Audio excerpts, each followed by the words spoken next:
주님께서 여러분과 함께 요한이 전한 거룩한 복음입니다.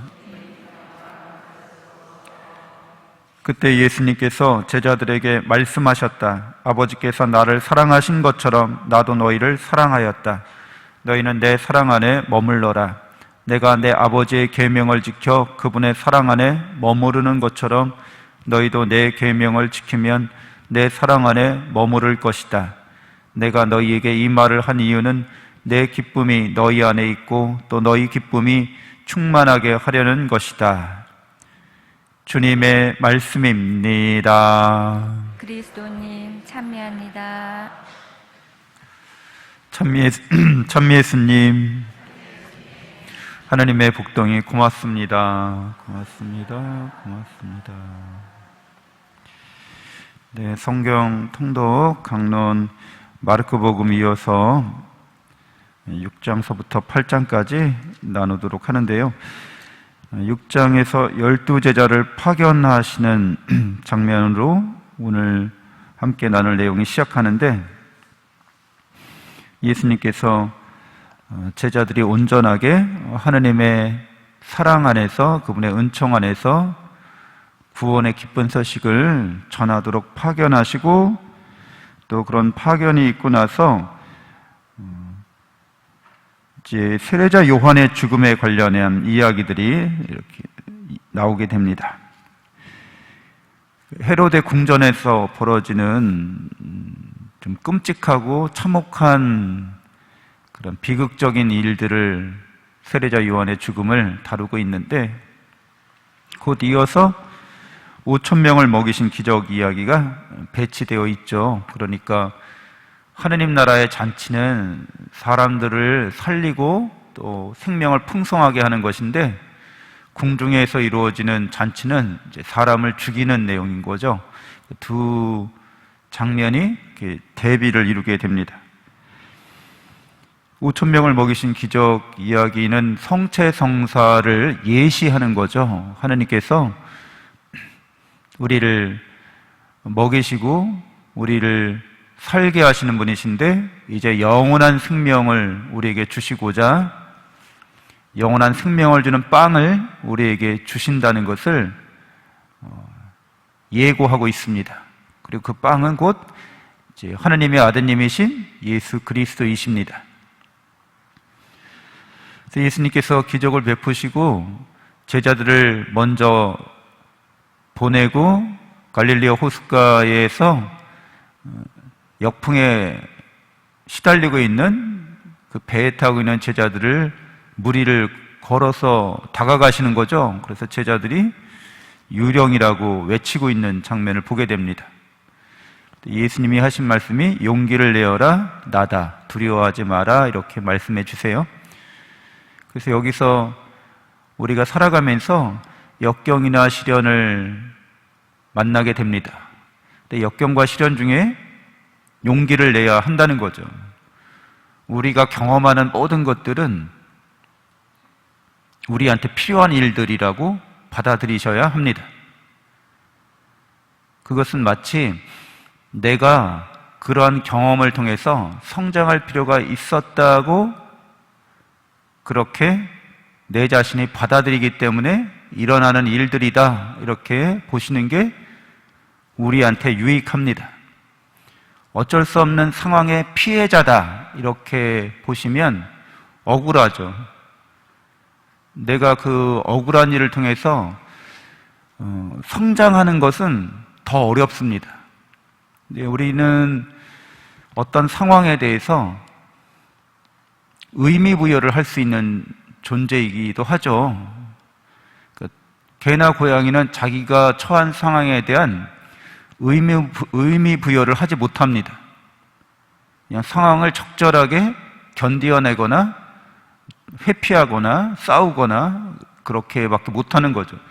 이 상황이 어떤 의미가 있지라고, 그리고 이 상황을 내가 어떻게 의미 해석을 하고 의미 부여를 할지는 온전히 인간이 그렇게 할 수 있는 거죠. 영적인 존재로서. 역경과 시련을 만날 때 우리가 이러한 일들이 나의 영적인 성숙을 위해서 내가 요청한 일이다, 이렇게 받아들일 수도 있습니다. 나는 그런 일을 요청한 적이 없는데요. 물론 명시적으로는 그렇게 하지 않았지만 우리 자신이 그 일에 의미를 부여하게 되면 의미를 부여하는 순간 내가 요청한 일과 다름없게 되는 거죠. 말장난 같죠? 내가 적극적으로 어떤 의미 부여를 할 수 있는가는 사랑받는 자로서 할 수 있는 일인 거죠. 영원한 생명과 영원한 행복을, 사랑을 이미 받고 있다고 여러분이 깨닫고 믿고 있으면, 그러면 내 마음이 겪는 일들에 대해서 넉넉하게 의미 부여를 할 수 있습니다. 자기 자신이 누군지를 아는 게 그래서 제일 중요한 것 중에 하나입니다. 가장 기본적이고 기초적인 거죠. 나는 나를 누구라고 하는가, 이게 중요하죠. 그래서 성경이 가르쳐주는 나라는 존재는 하느님을 닮은 나인 거죠. 하느님의 사랑과 은총의 관계 안에서, 그런 관계성 안에서 내가 있다는 거죠. 사랑받는 나로, 영원하고 진실한 사랑받는 나로 내가 있다는 거잖아요. 그게 나인 거예요. 그러니까 내가 겪는 시련이나 역경은 내가 하느님을 닮아가는 데 있어서 도움이 될 수 있다는 거예요. 어리석음을 경험하면 더 지혜로울 수 있죠. 불의를 경험하면 더 정의로워질 수 있죠. 무자비함을 경험하면 자비를 우리가 추구할 수 있습니다. 어리석음을, 악을 경험하면 더 선하게 사는 삶을 추구할 수 있습니다. 어떤 경험을 하든지 사랑 안에 있는 사람은 적극적이고 긍정적인 의미 부여를 하고 그 안에서 자기 성장을 이루어냅니다. 그게 본래 자기 자신이기 때문에, 그리고 그런 자기 자신으로서 성장해 갈 수 있기 때문에, 하나님을 닮은 우리가 성장한다는 것은 하나님을 닮아가는 거죠. 그렇죠. 자연스럽고도 당연한 일이겠죠. 하나님을 닮은 사람이 사랑을 통해서 하나님을 닮아가는 것은 당연한 것이고, 사랑한다고 할 때는 역경과 시련과 고난과 희생을 감수해야 합니다. 난 그런 거 하나 없이 사랑할래. 나는 희생하지 않고 고난과 시련을 겪지 않고 나는 그렇게 동화처럼 사랑할래.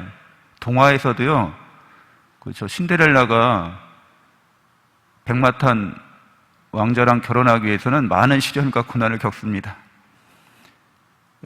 현실에 없는 사랑, 아무 희생도 없는 사랑, 이런 거는 가능하지도 않고 있지도 않습니다. 예수님이 나다라고 말씀하시잖아요.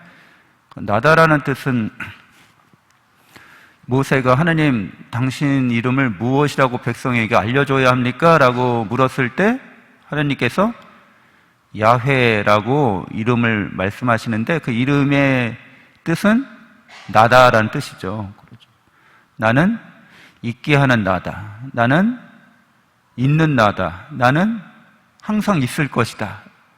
항상 계신 분, 존재 그 자체이신 분인 거죠. 그래서 예수님이 무리를 걸어오시면서 나다라고 말씀하시는 것은 모든 그런 자연적인 이 세계에, 우리가 살고 있는 현재 세계의 얘를 넘어서는 존재로서 무리를 걸어오시는 그분이 초자연적인 그런 하느님이심을 드러내는 거잖아요. 나다라고 말씀하심으로써. 그래서 우리는 이런 세계를, 현실 세계를 살아가면서도 영원한 이 세계를 넘어서 사랑받고 있는 나 자신으로서 우리도 이 현실 세계를 걸어가고 있는 거죠.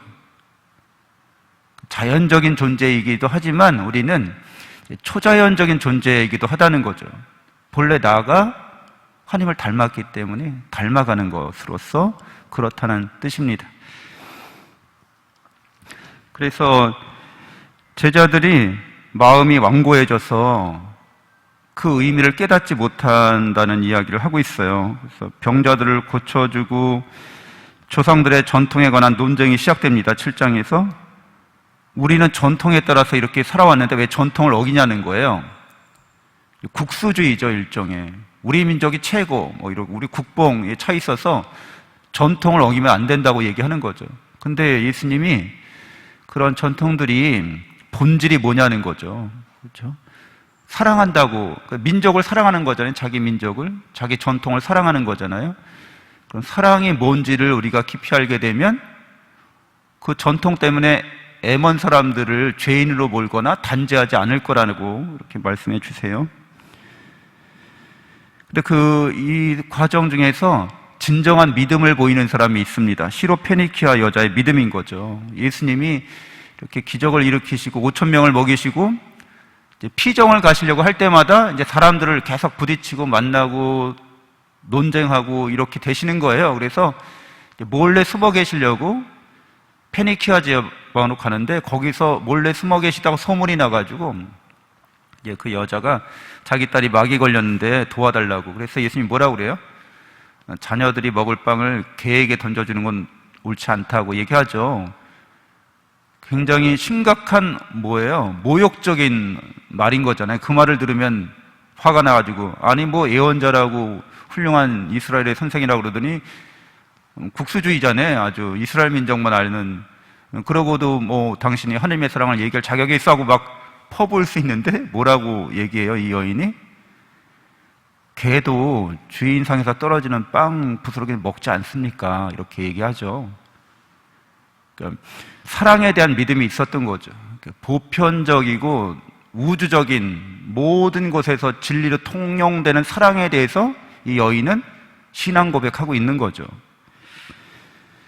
그래서 예수님이 귀 먹고 말 더듬는 일을 고쳐주십니다. 그 이야기 이후에. 그러니까 귀 먹고 말 더듬는다는 것은 듣지 못하고 말하지 못하는 상태라는 거예요.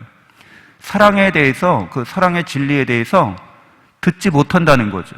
사랑의 진리에 대해서 그것을 말할 수 없는 그런 빈곤한 상태라는 거죠. 또 벳사이다의 눈먼이를 고쳐주는 장면이 나옵니다. 오늘 읽을 분량의 그 마지막에 가면 이제 보게 하시는 거죠. 그러니까 우리가 듣고 보고 말하게 만드시는 과정이 이렇게 진행이 됩니다. 하나님의 구원의 기쁜 소식, 하나님께서 우리를 영원히 사랑하신다는 이 진리를 듣고 보고 말할 수 있는 존재로 우리의 신앙을 키워주는 그런 이제 구조로 그렇게 진행이 되는 거죠. 그래서 우리가 다음에 이제 베드로의 신앙 고백을 듣게 됩니다. 우리들도 살아가면서 하나님의 사랑받는 자녀로서 우리가 어떻게 하나님을 섬기고 또 하나님의 사랑 안에서 성장해 가면서 함께 그 길을 걸어갈 수 있을까? 12제자를 키우시잖아요. 12제자를 파견하십니다. 그리고 그것은 이 사랑의 길은 나 혼자 가는 길이 아니라 함께 성장하면서 걸어가는 길이 되어야만 하는 거죠. 또 복음을 전하는 것은 나의 성장과 아울러 동반 성장을 이루는 길이죠. 인간의 본연적인, 인간의 본질적인 그런 성장을 도우는 길입니다. 누구나 다 끝없는 성장을 추구한다는 거죠. 세상에 이렇게 한계가 있는 그런 것들이 아니라 한계가 없는 성장인 걸 말하는 것이고, 하나님을 사랑하는 길이고, 그것이 우리의 진정한 모습이고 삶의 길이라고 할 수 있겠습니다. 잠시 눈을 감고 묵상하겠습니다.